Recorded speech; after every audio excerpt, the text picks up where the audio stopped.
Hello, this is Jeffrey Price. I'm here to present the Segmented Bowl Primer, which is a series of videos meant to help beginners design and build segmented bowls. This part is the construction part, so let's get right into the video. I'm getting ready to head out to the shop, and let's just review what we're going to be doing while we're out there. So here's the design that we made for the bowl, and we're going to need a base. And we're going to need 1, 2, 3, 4 rings. These are the theoretical diameters, right? And we've got the calculations done for the actual diameters and so forth. So look, it looks like we need a base that's about 7 inches in diameter in order for this all to work and fit on there. So that's the first thing we're going to do is we're going to get busy on the base. And we will then start setting up and gluing rings and going from there. So right to the shop now.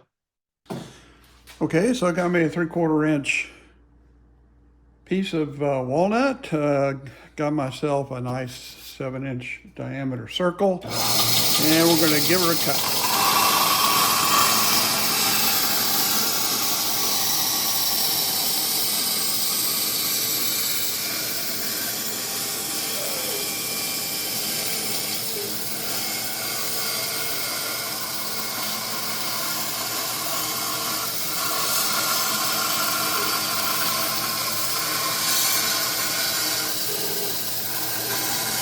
I'm not going to try and cut this too accurately, because I am going to put it on the lathe, and I can make it a perfect circle once I get it there. If you don't have a bandsaw, you could use your table saw to cut this into an octagon or something like that, and mount it up and onto your lathe and cut it off into a 7-inch circle. Many ways to handle that problem.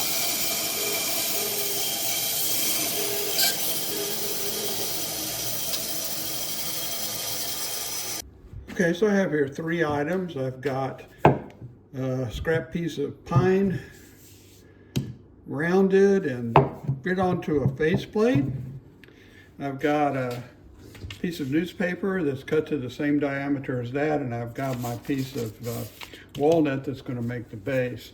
Now here's what I like to do, and you can do what you want, but rather than trying to put this in a chuck or putting a tenon on it or anything like that, I like to just go ahead and glue it onto a faceplate like this. And then use that, and with the piece of newspaper in here, the newspaper allows you to separate these 2 layers pretty easily.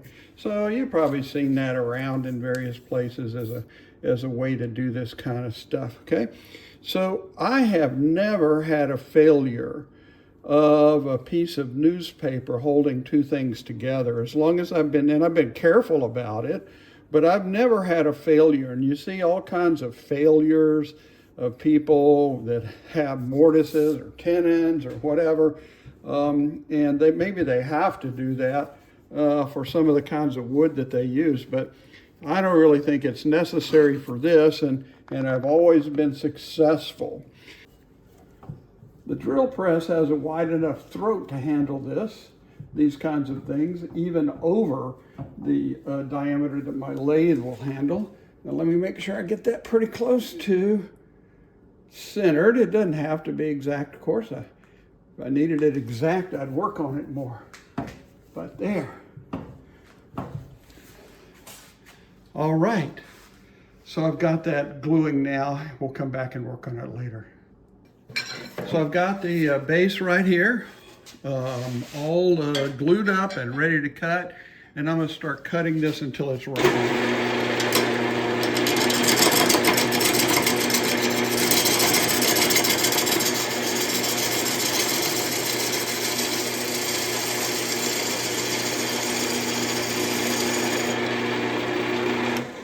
All right, that's feeling pretty good. Let's take a look and see if we've got it round all the way around. Okay, that's good. And now the other thing I'm going to do though is now this is going to become what sits on the table, the very base of this. And what I want to do is I want to hollow this out, make it an indentation in here so that this is where the bowl sits on the table and it won't rock and stuff like that. So let's see what I'm going to do with that. So here I've got the base finished on this side. I have dished out this little area here. And that's so that the bowl, when it's finished, it will sit on this little annular space right here, and it won't like wobble from a high center when it sits on the table. So you see, this is 7 inches. Okay, so you can see now that I've got this all sanded down. I've got the indentation here. And I'm ready to take this off and flip it over now. So a chisel and a hammer.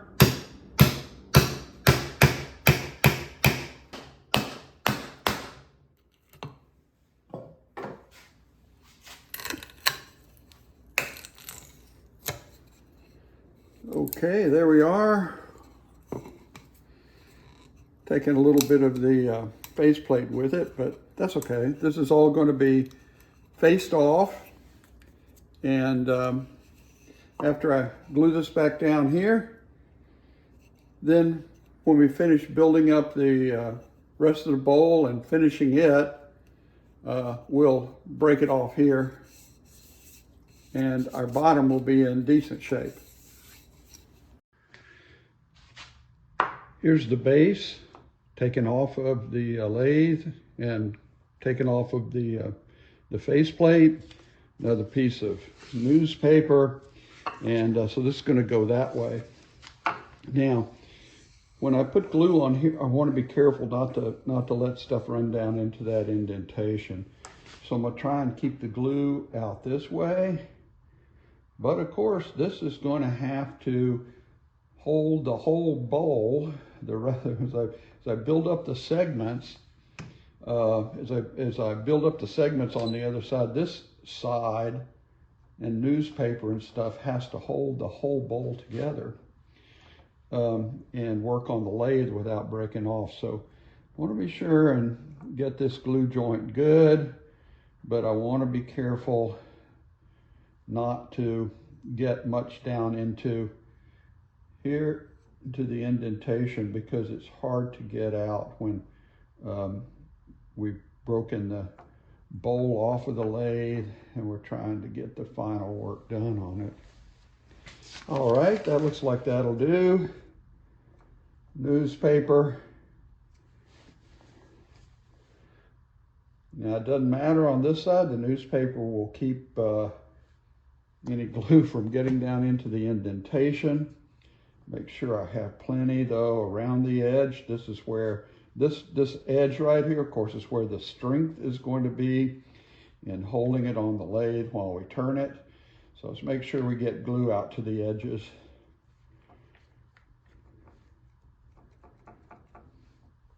Okay, that looks pretty good. Here it goes. And then to my handy dandy drill press as a clamp. We're ready to start getting ready to make segments and glue them into rings. So let's look here and let's see where we are. Here we're going to look at the first row. Here it is in 30 seconds. Here it is in 16ths. So what I want to focus on is I want to focus on this outer segment length right here. I want to focus on the table saw gap. The table saw gap we will do in Carpenter. And we will also use Carpenter for the segment width. Now, segment width, I've already ripped that. We just rip a piece of wood to get those. These two numbers in particular, I want to look carefully at. So let's write them down over here big so we don't lose them. The segment length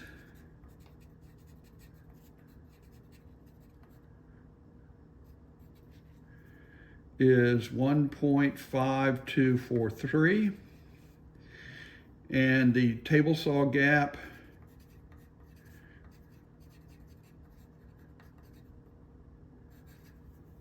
is 1.5 inches. All right. Now I'm going to set up a sled, and we will use those numbers to do these cuts. Now here is my sled. I have this Wedge Pro. There are many other kinds of sleds that you can get or you can make. Here, for instance, is one that I just picked up a picture off of the web. This one has 2 miters, and you set an exact angle wedge in there to get the difference between when you slide from here to here, and you don't flip the wood over in this kind. In this kind, you'll see we're going to flip it over as we work. You can make those. You can buy something. This cost about $350. I'm happy with it. I don't work for them or anything. You can take whatever that means to you, okay? Now, in order to set this one up, all I have to do is choose how many segments I want. So I don't know if you can read the numbers over here, but right now, there is a pin here. The pin is in a 36. That was the last one I did, 36 segments. I'm going to take it from there, move it here. I'm going to put it in the 16 segment hole. And so it's set between these 2 pins, and that gives an exact angle. Then I tighten it down. Now, I am going to set the table saw gap right here, 1.5 inches. So that's set on this stop. This comes with the Wedge Pro as well. The stop is 0 right at the edge of the blade here. So this is, if you can't read it, that's 0, and there's the edge of the blade. So I just pick off of here the table saw gap that I want, and I want 1.5 inches. Tighten her down. So that gives me an exact spacing now of 1.5 inches. Now, I like to, of course, check this before I go through, before I start using up all of my good wood. I'm going to start here by making sure that this angle is the correct angle.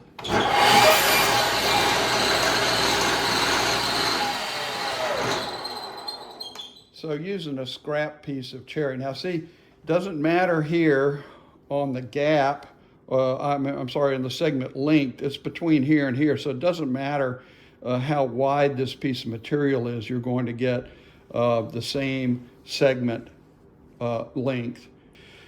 All right, so let's set this up to make the cut here. We'll cut off the first segment test piece.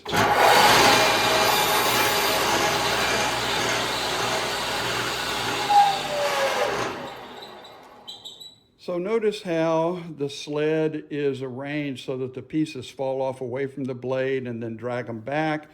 That way we don't have a fight with the table saw blade, which would never be good. And now I'm going to check this to make sure that it is the right segment length. 1.52 is what we want.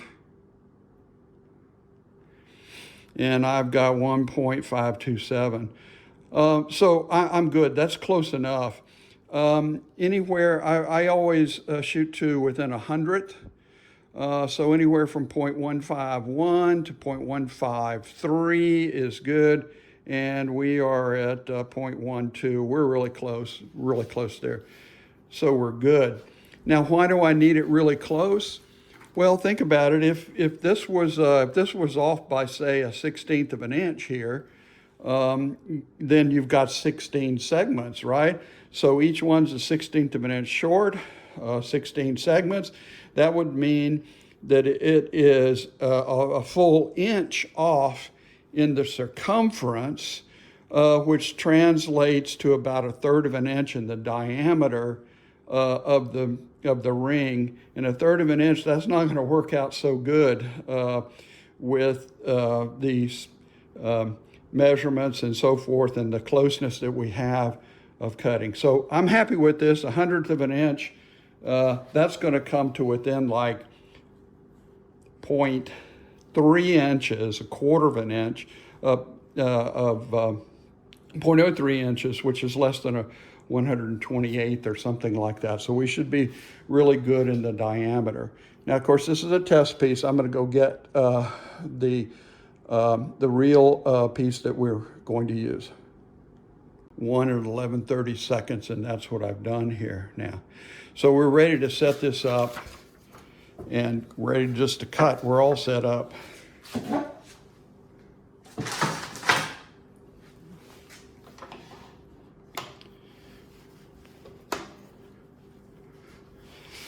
First piece, we're going to cut to angle.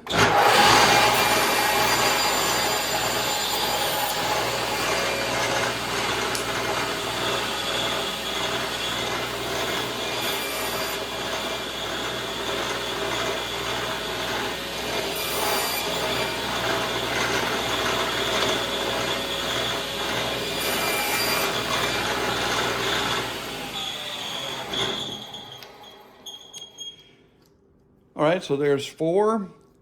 I'll continue to get 16.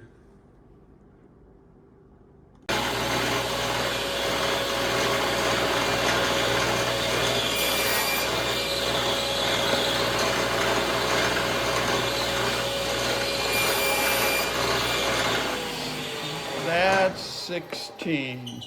And we're ready now to go over and glue that ring up.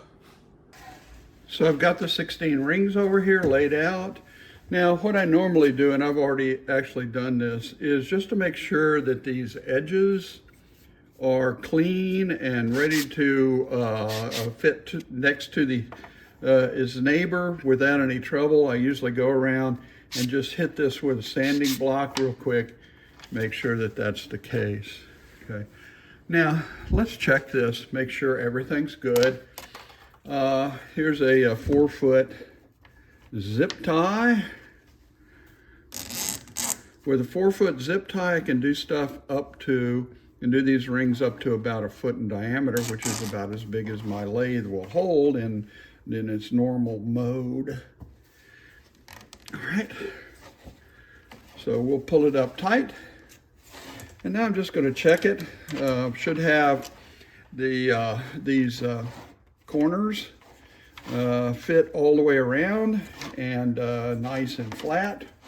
Okay, better to check it now than with glue on it.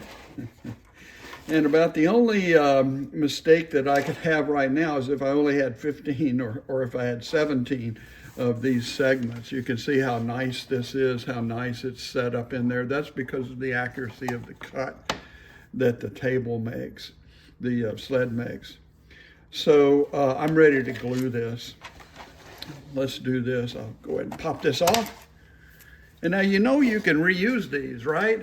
If you have a little bit of smarts, you can get a blade right in there, slide it back open again, and then I'm going to have enough room to be able to use this again. I used it many times. Now I'm going to set the blocks, all the blocks up like this.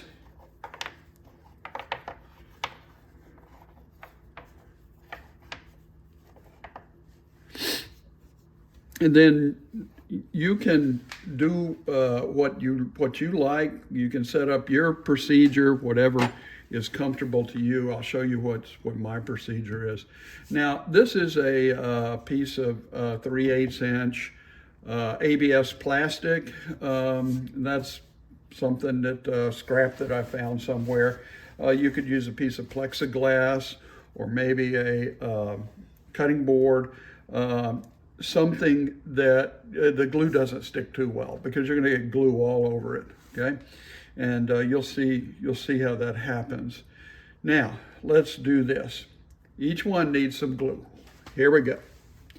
I want to work at a reasonable rate, but then I don't want all of the glue running down, and I'm going to get glue running down off of these, right? Because of the slant, of the angle of the cut. But, and I don't really want to smear it out because I've got, by the time I do that, then when you smear it, the glue starts drying really fast. So I'm just going to leave it. I'm going to let it run. Not too much, not too little. Too much is better than not enough. So we'll see what we can do about the right amount. Now, you see that it's all running off here. The reason I set it up is because if I laid them down flat, they would really run off fast. So I'm going to smear out this one, and then I'm just going to start setting these up as quickly as I can. Okay.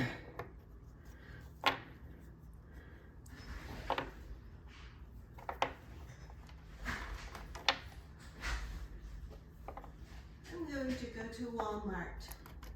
Okie doke. Bye-bye.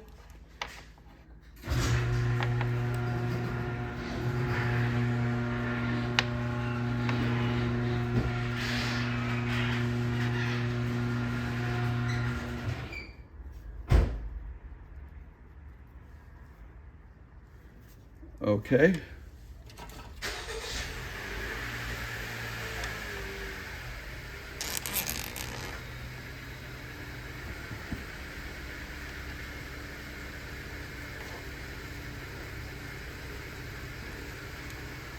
Make sure that they're all flat. I'm going to check the corners.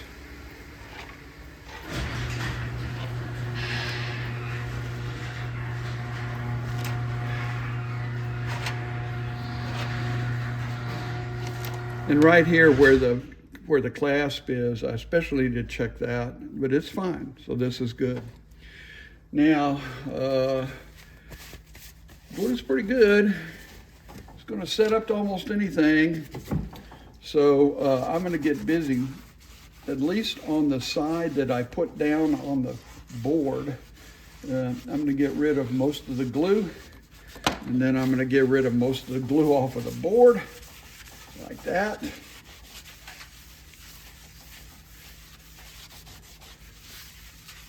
Okay, and then I'll do this side just to get rid of some of that glue.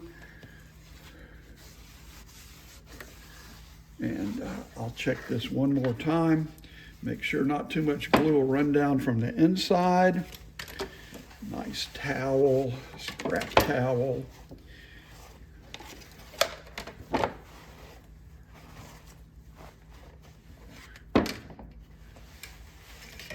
Should be good. We'll let that dry. I'm ready to get started on the second row now. So I have transposed the numbers for row 2 here.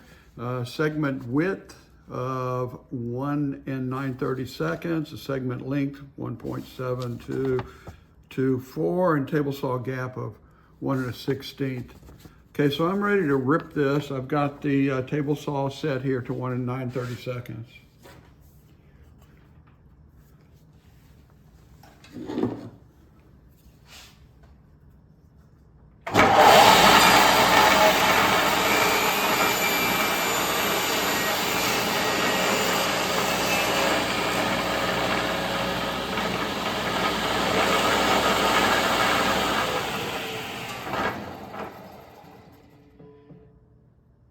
Now let me show you another useful number, and this is the reason I wanted to do this for you, is that right here is an estimated length of material that's required to do row 2. So let's look.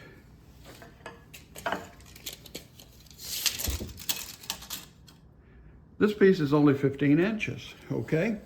So So we're going to need more than that. And that means I'm going to get my bigger board out and I'm going to rip off another section. Now this, of course, is way more than 25 inches. It's what I need. I need 25 inches, plus I need about 2 to 2.5 inches to go in my sled, to hold into my sled. So I'm gonna need 27, 28 inches, something like that, and this will be plenty. So I'll rip that and then we'll set up the sled again. Okay, I've got 1 11/16 inch set here on my gap, on my table saw gap, and I've got a piece of scrap. We'll check this, see how we do here on the correct length.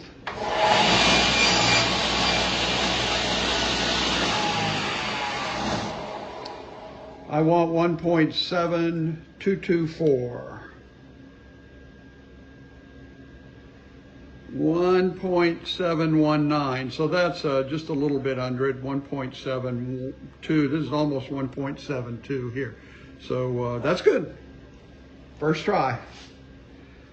We can get busy now cutting the actual segments for the second row.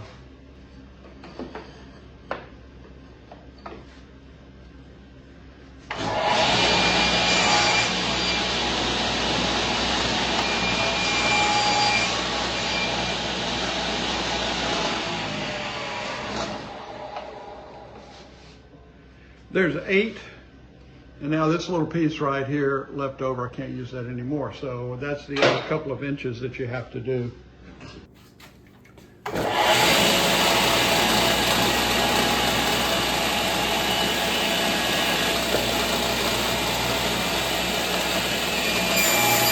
That's 15.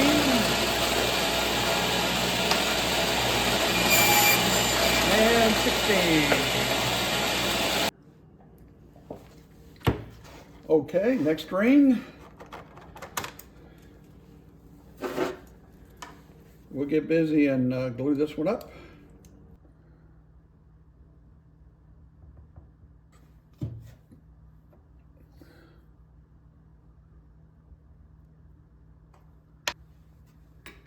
Row number 4, already cut to 1 1/8 inch width. Now we need a table saw gap of 1 31/32.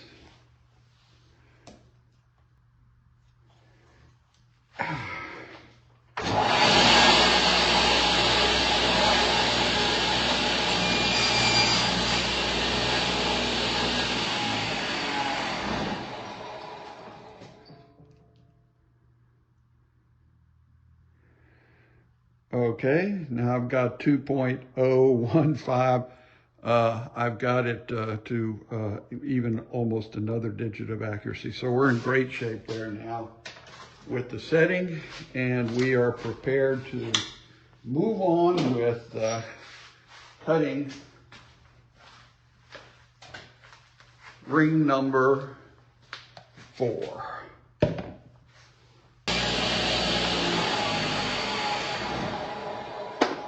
$16. We'll set up and glue.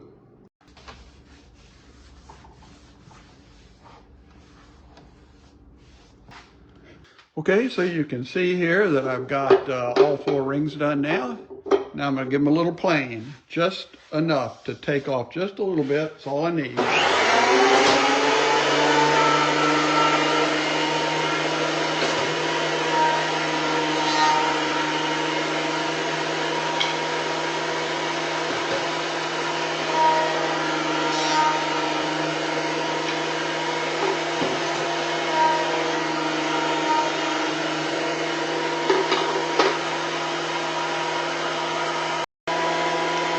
Okay, we'll finish this up now.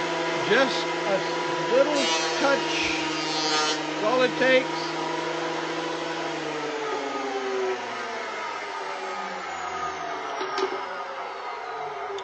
So on these rings, they are not, you know, substantive in strength like a piece of wood, a regular piece of wood. Be careful, take off just little tiny trims. Now, the other thing you can do is if you want to, instead of using a planer, you can, of course, use a sander, a drum sander, or you can even put a 12-inch disc on your lathe and get a 12-inch disc of sandpaper. I find that to be, I've done that before. It's a little tedious to get them completely flat, but it's doable. And if you don't have a planer, or you're worried about putting the kind of fragile rings through the planer, well, try that. All right, so I have rounded this again in the lathe, rounded my base plate, flattened it off. I need, especially where I'm going to glue the first ring on here, I need that to be flat. This could be dished out some. We'll eventually dish that out probably when we do the bowl. Here's my first ring. Let's take a look and make sure that everything's good with the ring. And we'll set up to glue it on. Now all we really need to do is center this right now. Okay, so I just want to check. And make sure that this is closely centered. Okay, there may be some slight off roundness to the segmented row, but usually it's not too much. So I get a good look at it. I'm gonna go ahead and put a pencil mark around here so I don't lose sight of where I'm going when I put the glue on. All right, let's get glue on here now. Not too much, not too little. Should be fine. All right.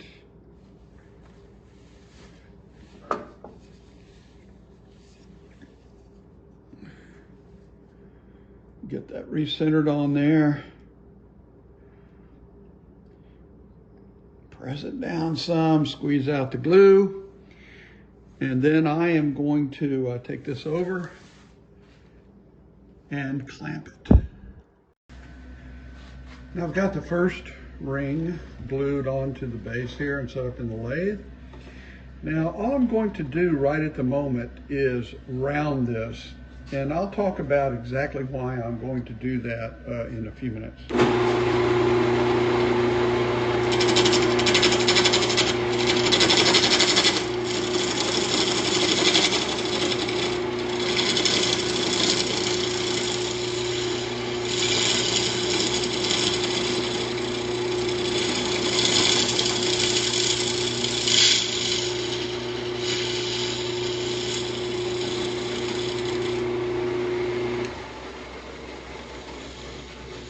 Check it and see if it's all round now.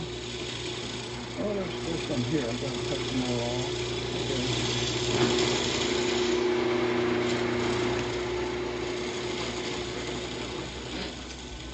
Okay. All right. Looks good now. Of course, now this back side over here is going to be completely taken off to round into the bowl. And we could take some of the inside off here if we wanted to. I'm not going to mess with that right now. So let's set up now to glue on our second ring. Got my second ring here.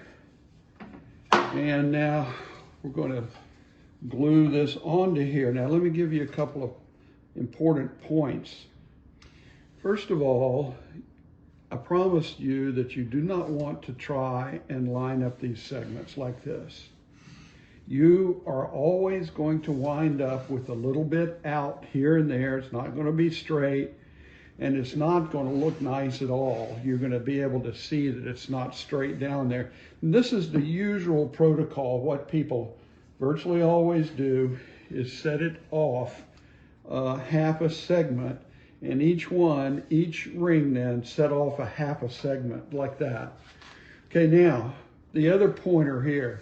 don't guess, or don't try and see how good you can do. You really need to work on this to get this accurately set. So I usually get out my compass here and I do like this, mark from each one, okay, until I find the center. So that's too long. Let's try here. All right, there's the center of the segment, okay? And so now I'll just go around and mark all of the centers of the segment. Then I'm going to get my square and I'm going to make a mark so I can see exactly where that thing goes.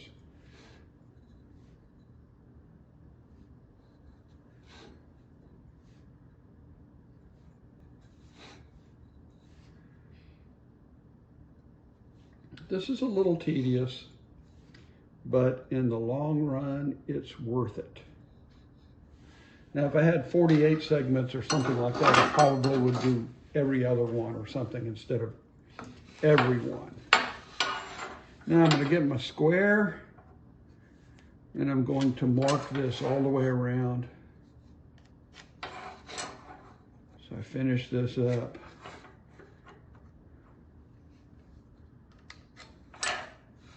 One more. Okay. So now I'm going to set this so that the intersection of the segments lines up with the marks. Now I have two basic adjustments. I've got the centering process and I've got a rotating process. So I like to try and get close on the centering first, basic centering. And then I'm going to rotate this to try and line these up. Now I'm going to look around this way and see how I'm beginning to get off over here. I probably have a little bit of a centering problem. So I'll work it that way a little bit rather than rotate it. And now that looks quite good. Quite good. I've got some tiny little errors here and there. I promise I can't get rid of all of them. Once I've done that, now I make two marks. One to set the center, and then I make one like that to set the rotation. Okay? The line, the circle that I've drawn on there. Okay, so I'll try and keep it on the inside, but I want for the glue to squeeze out. This is, this is where the strength of the bowl comes in. So that ought to be good. And try and keep most of the glue on this side of the line. The circle I've drawn right here. And here's the mark right here. All right. Get it right back to that perfect spot that I had found.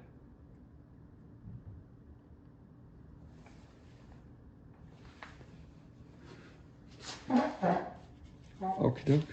Good. I'll get that clamped up and we'll work on the third ring in just a few minutes. Now, one other comment that I should make is a lot of people, when they start here, they just glue up all the rings. They just put one, next one, next one, next one, right on up and glue all of them and then put it on the lathe. The reason that I don't do that is because every time you put on a ring, you don't get it centered perfectly. And if you were to get all of the rings a little bit off and not correcting each other and so forth, you could wind up with a wobble that's pretty bad when you get it on the lathe, and you may not be able even to get your bowl correct. So by rounding it and restarting the center or having an exact circle to get the center of the next one really helps out overall in that process. And that's why I round them on the lathe before I come and do the next ring.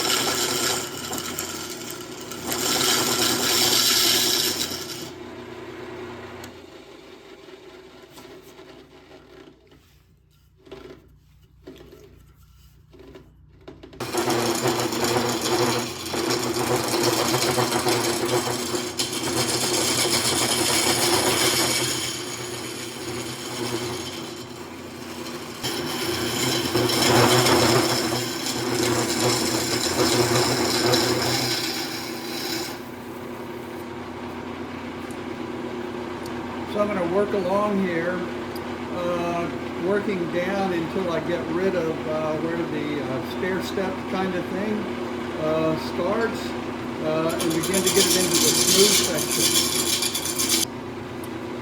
Now down here at the base, right at the intersection between the throwaway wood and the bowl, that's where the newspaper is, and I want to leave that to leave strength to hold the bowl onto this. That'll be kind of the last thing I'll cut. But I want to cut down enough to where I can get rid of the shoulders.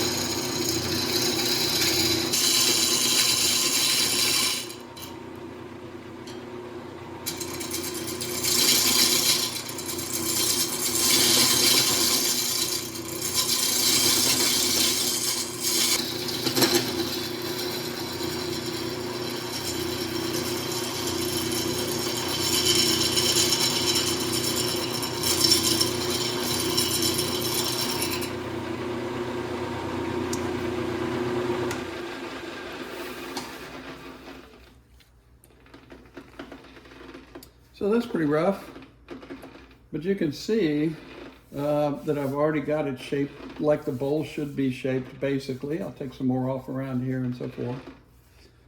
But it's kind of funny. You spend hours and hours gluing them, putting the segments together, gluing up the rows, doing the base and all that kind of stuff, and then it just takes a few minutes to turn it out. So I work on the inside some. So for the inside, I usually switch over to the curved tool rest. Very useful. We'll start digging into this now.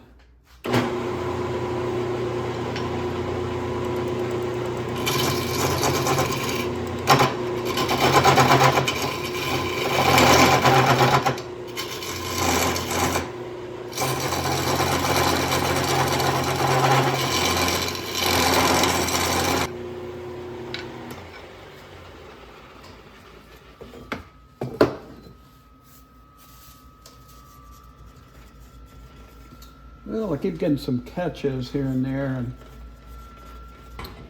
so that's doing better. Now, when I start getting this thing full of sawdust, start getting it full of cuttings, I can't see where my tool is, but I can watch over on this side a lot of times and see where I'm going. You can see how thick the bowl is. I'm going to cut that down a lot. See if I can find my calipers real quick. Okay, these are real useful. Okay, and let's put it, okay, this is fine right here, 0.67, that's 2/3 of an inch. It comes down this way, that's 0.53, I know you can't see it, that's 1/2 an inch. Okay, so we are basically at about 1/2 an inch for most of this bowl, and up here toward the lip it's more than that, it's 2/3 of an inch. Okay, so 5/8 or so up here, and I haven't quite finished that yet. So that gives, you can think about how we designed this. We designed it 3/8 thickness plus 1/8 on each side for slop. So we came out pretty close to that, although we're down to 1/2 an inch. We've had to use up 1/8 of our slop just to get the bowl roughed out. Okay, so we're doing pretty good here. And I've still got some spots here and there, but it's looking pretty good. And I'm going to get this down. I'll get this down to 3/8 of an inch or below probably before I've decided I'm finished with it.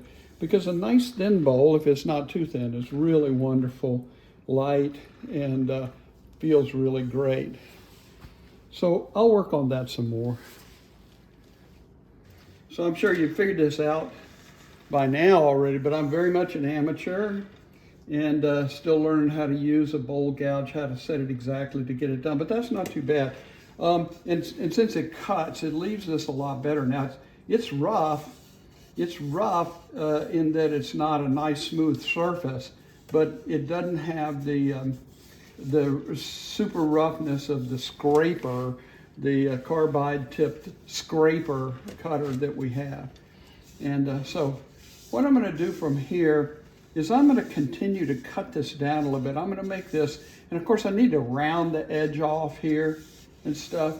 And I'm going to continue to cut it down, and I'm going to keep a close eye on it and make sure I don't get the walls too thin.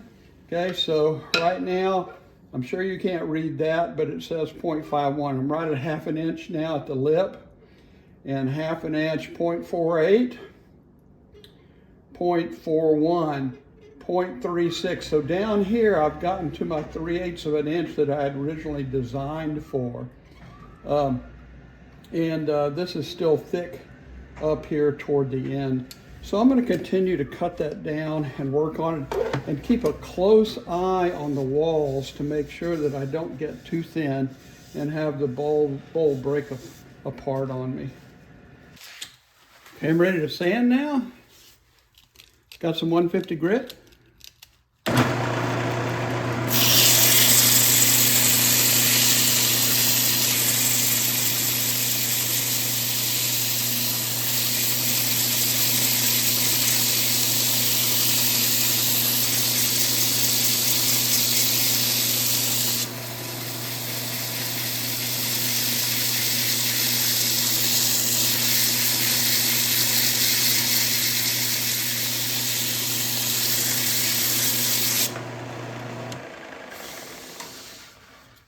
Okay, so you can see that sanded out pretty quick. No big problems. Now the hardest part is going to be right here on the base. And the reason for that is, of course, every 180 degrees you come around to some end grain on that base, and that's hard to sand, always hard to sand. It's one of the advantages of the segmented bowl is that you basically are sanding with the grain on all of the segments. So I still have not completely finished this part of the bowl, the base here where it's going to be broken off. I'm going to wait for a little bit until I get most of the sanding done, and then I'll come back and I'm going to make this part right in here, right here. I'm going to make it rounder and flatter before I break that bowl off. Okay, so I'll just keep sanding on it. That's pretty boring. You don't need to watch. Okay, I'll take care of it.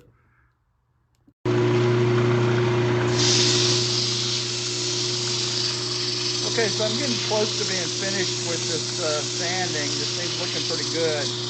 And what I'm going to be doing now is looking carefully to see if I have any flaws that I need to like sand out or something.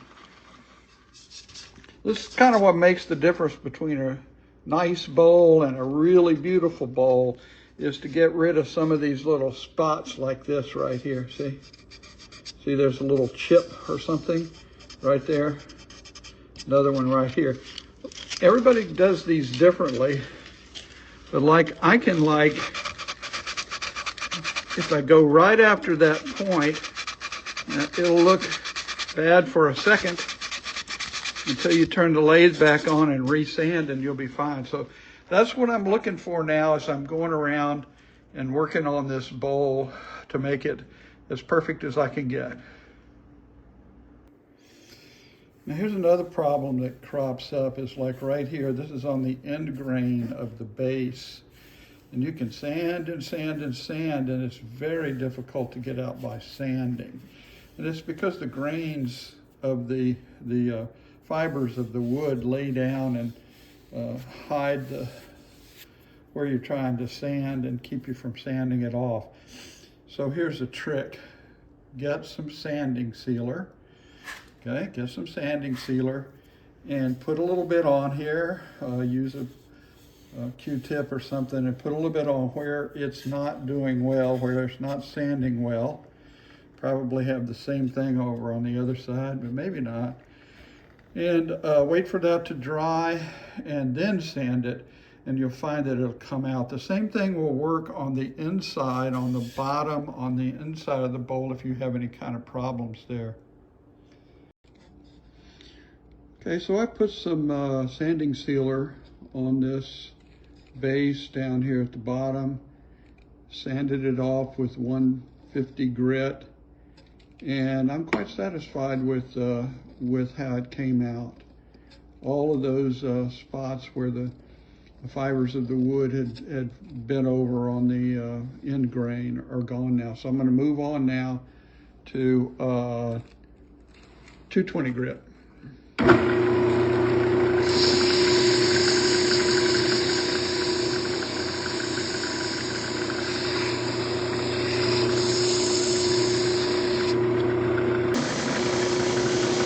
Okay, so I'm happy now with the 220 grit. Beginning to get a nice polish on this. Switch over now to 400 and we'll get it highly polished.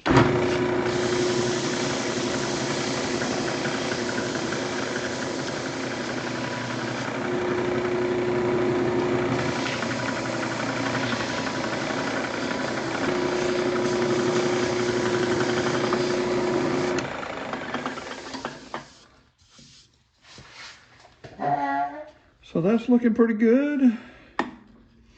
Probably hit it a little bit more, but it's really getting there. I'm going to work on the inside some too, and we'll go from there. Now, usually, this is what I use, is this Minwax polyurethane. You can either use gloss or whatever you like. They also have the semi-gloss, so forth. I usually put a mark so I know I've gone around once. It's especially important after you put on the first coat. It's really hard to tell sometimes if you're putting on second coat or third coat. So usually put on 2 coats, then 600 grit sandpaper, and a 3rd coat. A little 600 grit sandpaper.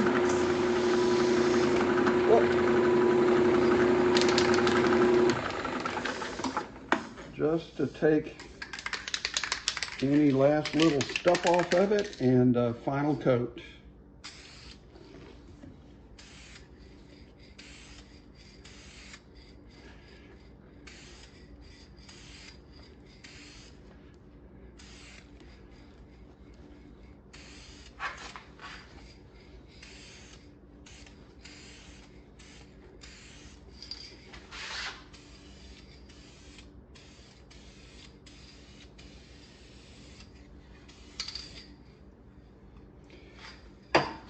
Beautiful. Next, we will break the bowl off and clean up the bottom. So you can see that the bowl has finish on it, completely done. Has 3 coats of polyurethane, but of course you can put whatever you want to, whatever kind of finish you want. Should be beautiful by this point in time. Now I'm ready to break it off of here. That ought to do it. There we are. So you can see now how you're left with the newspaper right around the edge here. So all I have to do is sand that off, and now the bottom here is already been sanded. So in this indentation, then I don't need to do a whole lot to get it sanded. The hardest part's going to be right here where I've got some glue dripping down into the indentation, but we'll take care of that. So I've got out my sander, 150 grit. Let's see what we can do.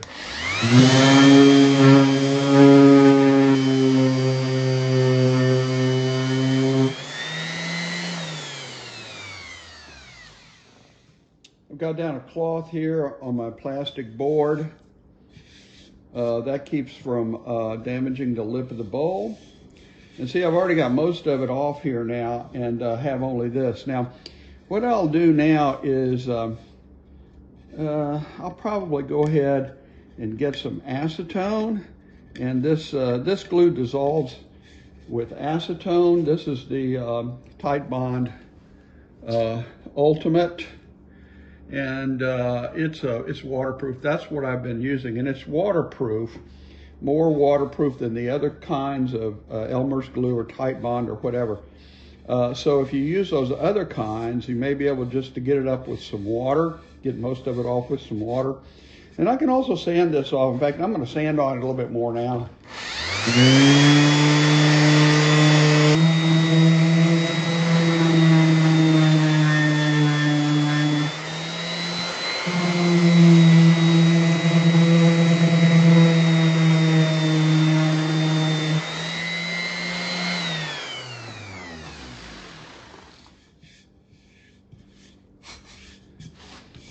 So that's pretty good already.